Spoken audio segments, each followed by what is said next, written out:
Strictly star Wynne Evans has addressed his car crash time on the BBC series and the multiple scandals that came from it. Wynne Evans has finally opened up about his tough year since starring on the BBC's hit ballroom series, Strictly Come Dancing.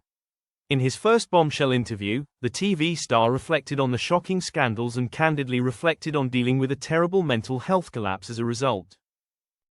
Telling his side of the story, Wynne claimed his spit roast comment, which he reportedly made about Strictly host Jeanette Manrara, was an innocent nickname for his pal and fellow competitor, Jamie Borthwick.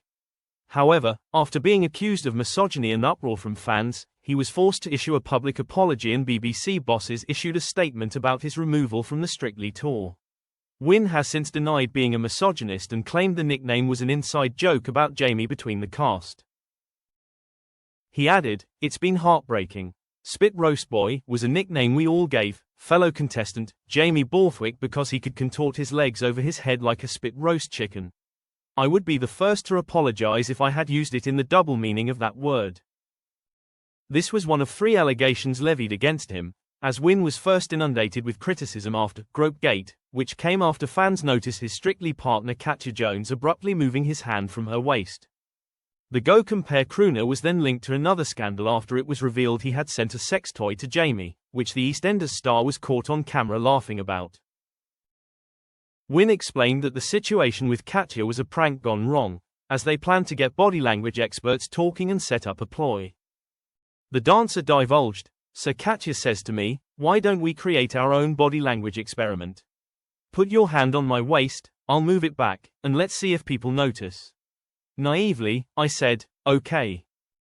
We quickly made a video explaining it, went to the BBC and the BBC press team said, "No, it's too long, do another video, do a short one, just say I'm sorry and get on with it." And that's what we did. As for the sex toy prank, he acknowledged, "Obviously, in the light of everything else, it probably wasn't the most sensible thing to do. But we were in the dressing room, Jamie's talking about this sex toy, and everyone agreed with me we should send him one. I ordered it off Amazon. But it was a stupid joke that backfired, and I shouldn't have done it. I realize now you cannot make jokes like that in the workplace, it's deeply unprofessional."